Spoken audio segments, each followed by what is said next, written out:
आईने हिंदी के एक नए एपिसोड में आपका स्वागत है। दोस्तों, क्या भारत अब दुनिया का सबसे एडवांस फाइटर जेट इंजन खुद बनाने जा रहा है?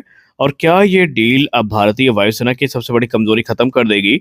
और वो इंतजार जो हमें काफी अरसे से था, क्या वो खत्म होने वाला है? क्योंकि हाल ही में एक ऐसी डील को लेकर बात हुई है जिससे पूरी दुनिया का ध्यान एक बार फिर से भारत की तरफ खींच लिया है। और ये डील कुछ और नहीं है बल्कि जनरल इलेक्ट्रिक एरोस्पेस और हिंदुस्तान एरोनॉटिक्स लिमिटेड के बीच में हुई है। इन दोनों ने मिलकर फाइटर जेट इंजन बनाने का जो निश्चय है वो कर लिया है और एक ऐतिहासिक समझौता यहाँ पर होने वाला है। भारत एक लंबे अरसे से एक समस्या से जूझ रहा था, वो है फाइटर जेट इंजन टेक्नोलॉजी।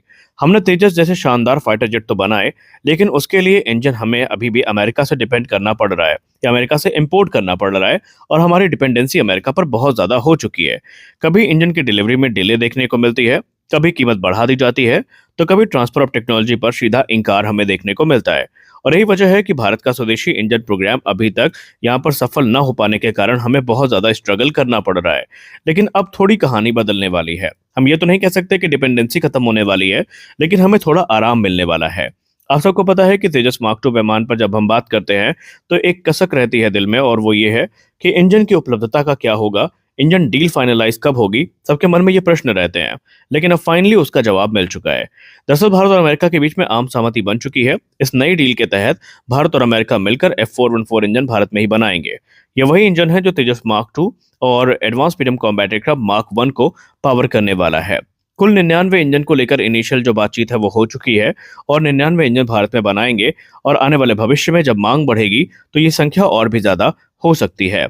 यानी अभी सिर्फ हम इंपोर्ट नहीं कर रहे हैं, बल्कि हमें मेड इन इंडिया जो फाइटर इंजन हैं ये मिलने वाले हैं। लेकिन सबसे बड़ा सवाल ये है कि क्या अब भारत को पूरी टेक्नोलॉजी मिलेगी? तो इसका जवाब थोड़ा टेक्निकल है, थोड़ा कॉम्प्लेक्स है। आइए आसान भाषा में समझाते हैं। देखिए, जनरल इलेक्ट्रिक करीब 80% जो इंटेलेक्चुअल प्रॉपर्टी है वो अपने पास रखेगा, लेकिन भारत को मैन्युफैक्चरिंग और प्रोडक्शन की डीप टेक्नोलॉजी उनके तरफ से दी जाएगी। इसका मतलब ये है, भारत इंजन खुद बना सकेगा, मेंटेनेंस और रिपेयर भी खुद कर सकेगा, लेकिन फ्यूचर में बेहतर इंजन डेवलप करने की क्षमता जो है उसके लिए भारत को अभी भी जनरल इलेक्ट्रिक की परमिशन की जरूरत पड़ेगी। यहाँ पर मेरा कहना अपग्रेड से है। अब सबसे बड़ी बात यह है कि दुनिया में सिर्फ 5 से 6 देश ही हैं जो इस प्रकार की कैपेबिलिटी रखते हैं, और भारत अभी उसी क्लब में एंट्री लेने जा रहा है। भारतीय वायुसेना की सबसे बड़ी चिंता यही है कि उनकी फाइटर स्क्वाड्रन लगातार घट रही है और उन्हें नए फाइटर जेट से बहुत ज्यादा उम्मीद है। और इस डील से तेजस मार्क टू प्रोग्राम तेज होगा, advance medium combat aircraft program को एक बड़ा बूस्ट मिलेगा, और फ्यूचर फाइटर फ्लीट हमारी मजबूत होने वाली है। और आने वाले समय में इंडियन एयरफोर्स की ताकत तेजी से बढ़ेगी। यहाँ पर हम सिर्फ इंजन की बात नहीं कर रहे हैं, यहाँ पर पुराने F404 इंजन को लेकर के भी हमने दोपहर की वीडियो में आपसे कहा था कि बड़ा कदम उठाया गया है, जहां पर एक डिपो फैसिलिटी बनाई जाएगी और इंडियन एयरफोर्स उसको खुद ऑपरेट करने वाली है। और सेम फॉर्मूला हमें F414 के केस में भी देखने को मिलने वाला है। इससे मेंटेनेंस फास्ट होगा, एयरक्राफ्ट अवेलेबिलिटी रेट भी काफी ज्यादा बढ़ेगा। इस डील का असर सिर्फ डिफेंस तक सीमित नहीं है, बल्कि हिंदुस्तान एरोनॉटिक्स लिमिटेड भारत में नई मैन्युफैक्चरिंग फैसिलिटीज को बनाएगा, जहां पर हजारों जॉब्स क्रिएट होंगी, हाई टेक स्किल्स भारत में आएंगी, और ये आत्मनिर्भर भारत के लिए किसी वरदान से कम नहीं है। जनरल इलेक्ट्रिक ने साफ कर दिया है कि भारत के साथ पार्टनरशिप आगे भी जारी रहेगी, और हम सिर्फ यहाँ पर नहीं रुकने वाले हैं। हम एमका के जो एडवांस वेरिएंट है उनके लिए भी 120 किलोटन का इंजन भारत के साथ मिलकर बनाना चाहते हैं। यानी भविष्य में भारत अपने नेक्स्ट जन फाइटर इंजन के लिए भी जनरल इलेक्ट्रिक का सहयोग ले सकता है। देखिए, यहाँ पर मैं फिर से वही बात कहूंगा कि अब यहाँ पर खुश होया जाए, या फिर संतोष की भावना मन में आए, या फिर जो है सही है ऐसा बोला जाए। क्योंकि देखिए, खुशी हमें तब होती ना जब हमें इसमें स्वतंत्रता मिलती। हमें पता है कि भले ही डील फाइनलाइज हुई है, लेकिन हमारी जो डिपेंडेंसी है अमेरिका पर वो एक लंबे अरसे तक रहने वाली है, तब तक जब तक कि हमारे पास स्वदेशी विकल्प इसका आ नहीं जाता। और तब तक के लिए हम ये मान के चल रहे हैं कि F414 ही हमारे लिए सबसे अच्छा विकल्प है। बहुत सारे लोग अब ये आर्ग्यू करेंगे कि हम अमेरिका की शर्तों पर ये काम क्यों कर रहे हैं, अमेरिका इंटेलेक्चुअल प्रॉपर्टी राइट्स नहीं दे रहा, अमेरिका हमें फुल इंडिपेंडेंस नहीं दे रहा। तो उसके पीछे का एक कारण है। देखिए, जेट इंजन टेक्नोलॉजी बहुत ज़्यादा कॉम्प्लेक्स और बहुत क्रिटिकल होती है, और यही कारण है कि भारत भी दशकों से प्रयास कर रहा है, लेकिन अभी तक हमारा इंजन सर्टिफाई नहीं हो पाया है। और अब जो हमारी उम्मीदें भी हैं वो कावेरी 2.0 से हैं, जिसका रास्ता कावेरी डेरिवेट इंजन के सर्टिफिकेशन से होकर गुजरता है। अब इससे पहले आप लोग ये कहें कि हम इंजन स्वैप भी तो कर सकते हैं।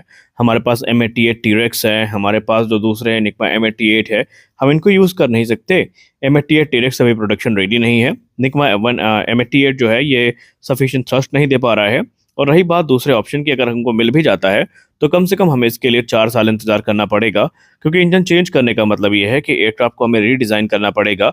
और आप सब जानते हैं एविएशन में ये प्रोसेस कितना बड़ा और कितना टाइम कंज्यूमिंग होता है। तो फिलहाल हमें हमारे पास जो अवेलेबल ऑप्शन है, हमें उनके साथ ही चलना होगा। जब विकल्प आएंगे तब देखा जाएगा। अगली रिपोर्ट में हम बात करने वाले हैं भारत के एक बड़े फैसले के बारे में, जो कि surface to air missile system के क्षेत्र में लिया गया है, और ये जुड़ा है एमआर सैम से। एमआर सैम का नाम आप सबने सुन ही रखा होगा। ऑपरेशन सिंदूर में इस मिसाइल सिस्टम ने अपनी उपयोगिता को साबित किया था, और इस समय एमआर सैम जो surface to air missile system है, इसके दो नए रेजिमेंट को फास्ट ट्रैक खरीद के लिए उतार दिया गया है। दरअसल आपको बता दें कि इस समय भारत अपनी एयर डिफेंस क्षमता को और मजबूत करने के लिए बड़ा कदम उठा चुका है, जहां पर डिफेंस प्रोक्योरमेंट बोर्ड यानी डीपीबी ने एमआर सैम के 2 नए रेजिमेंट की खरीद को मंजूरी दे दी है। ये फैसला सिर्फ एक डिफेंस डील तक सीमित नहीं है, बल्कि भारत की सुरक्षा रणनीति में एक बड़ा बदलाव भी है। आपने हाल ही के युद्धों में एक बात तो साफ देखी होगी कि आज की लड़ाई सिर्फ टैंक और सैनिकों तक सीमित नहीं है, बल्कि मिसाइल और ड्रोन्स की लड़ाई बन चुकी है। हम फिर चाहे रशिया यूक्रेन वॉर की बात करें या फिर इसराइल और ईरान युद्ध की बात करें, ड्रोन्स और मिसाइल्स हमें बड़े पैमाने पर यूज होती नजर आई हैं। और ऐसे में आज वही देश सुरक्षित है जो इन थ्रेट्स को काउंटर करने की क्षमता को विकसित कर चुका है, और भारत इस समय इसी क्षेत्र में आगे बढ़ रहा है।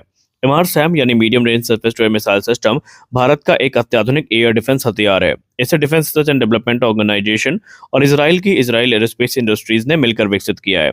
इस सिस्टम में शामिल है advance radar, command and control system, high speed interceptor missiles, जो 70 किलोमीटर से ज्यादा दूरी तक सटीक हमला करने में सक्षम है, और इनसे कोई भी टारगेट बच नहीं पाता। और यही कारण है कि इस समय भारत इनको लेकर काफी ज्यादा इस समय बड़ा कदम उठाया है। सबसे खास बात तो यह है कि इस सिस्टम का निर्माण भारत में ही किया जा रहा है। Bharat dynamics limited, Bharat electronics limited जैसी कंपनियां इसको बना रही हैं, जिससे भारत की आत्मनिर्भर रक्षा क्षमता मजबूत हो रही है।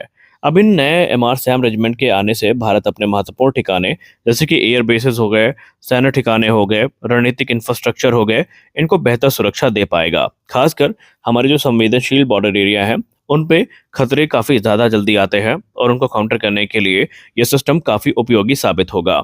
आज की दुनिया में सिर्फ हमला करना ही काफ़ी नहीं है, बल्कि खुद को बचाना भी उतना ज़रूरी है, और भारत अब इसी दिशा में तेजी से आगे बढ़ रहा है, एक मजबूत multi layered air defence shield के साथ। तो क्या आपको लगता है कि भारत का ये कदम भविष्य में हमारे लिए गेम चेंजर साबित हो सकता है? क्योंकि ऑपरेशन सिंदूर की बात करें तो ऑपरेशन सिंदूर में एमआर सैम मिसाइल ने काफ़ी जो हाई वैल्यू टारगेट्स थे उनको न्यूट्रलाइज किया है, और इसने ये दिखाया है कि भारत का जो लेयर्ड एयर डिफेंस नेटवर्क का सपना है, वो एक मजाक नहीं है, बल्कि वो बहुत ज़्यादा गंभीर विषय है, और इसको गंभीरता के साथ लेने की ज़रूरत है। तो आने वाले भविष्य में हमें 2 नई रेजिमेंट एमआर सैम की देखने को मिलने वाली है। आप इस प्रोग्राम को लेकर क्या सोचते हैं? आप अपनी राय जरूर दें। साथ ही साथ आप ये बताएं कि हमने जो अभी F414 इंजन विषय पर बात किया है, क्या आप इससे खुश हैं, या आपको भी लगता है कि जिस प्रकार अभी काम चल रहा है चलने दो, लेकिन स्वदेशी इंजन प्रोग्राम को इग्नोर मत करो? आप अपनी राय हमें अवश्य दें। मिलते हैं अगले वीडियो में कुछ और अपडेट्स के साथ। तब तक के लिए जय हिंद।